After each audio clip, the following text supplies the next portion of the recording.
We're just 9 days away from a massive military parade through the streets of D.C. Our investigative team has gained exclusive access and an up-close look at the Army's plan to protect our streets. This morning, WUSA 9 Chief Investigative Reporter Eric Flack is live in Texas at the National Mounted Warrior Museum just outside Fort Cavazos military base. And Flack is digging into the questions surrounding this big parade. Good morning to you.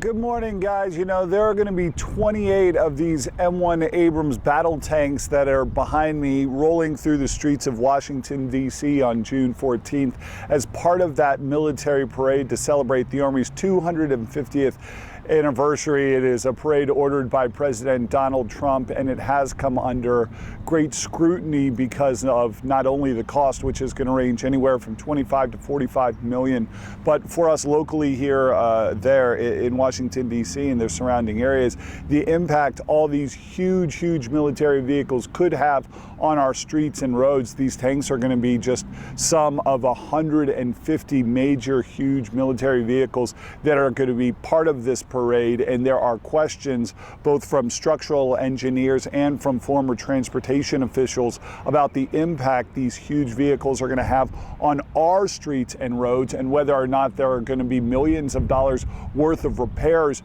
to clean up after the parade happens. So we came here to Fort Cavazos, Texas to get some answers from the Army. We got exclusive access yesterday to the Army base where we were taken along for some intense live round fire training where these machines, including ones like the one behind me, were put through live action demonstrations and training, both for the soldiers and for us to get a look at what they can do. The Army calls these M1 Abrams tanks some of the most advanced fighting machines they have. They also weigh about 70 tons. That is equivalent to 30 cars, to give you a comparison. It's almost twice the federal standard for the maximum weight allowed on our interstates. And so the questions remain: will they just tear up the streets and the roads during that parade, which is now, you know, almost just a week away? The Army says they have a multi-pronged approach to make sure that does not happen. It includes 2.5-inch thick rubber track pads, brand new rubber track pads that are put on the tracks of these tanks to protect the streets and roads, as well as putting plates down and making sure the tanks move at just 3 miles an hour. Whether or not all that is going to do the trick, we're still going to be monitoring to find out. Guys?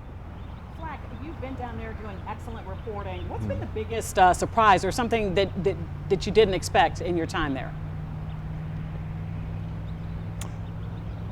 One headline, I think, and the Army acknowledged this, is that they've never tested this theory before. They have absolutely rolled out these tanks, they told me, onto kind of normal streets and parking lots at things like NASCAR races, horse shows. Okay. And in those scenarios, they basically put the tanks on a truck, drive it to the location, roll the tanks off the truck, and they are sitting in their location for display. This is going to be different in that these tanks are going to roll down Constitution Avenue. They are going to be going for a much longer period and distance than they really ever have before in this urban setting, really since 1991, and a parade to celebrate in Washington, D.C., a parade to celebrate the end of Operation Desert Storm. So the question is the Army's solution to this, which has only been tested kind of in small areas, is it going to work as they roll these tanks and other huge armored vehicles down a longer stretch of road, in our case down Constitution Avenue, right down the middle of Washington, D.C. Guys? All right, Eric Flack, thank you very much for that information. WUSA 9 is your home for coverage of the Army's 250th anniversary parade. We'll be streaming it live on WUSA 9 Plus. It is next Saturday, June 14th, 6:30 p.m. around the National Mall. Download Plus on your smart TV and watch it for free.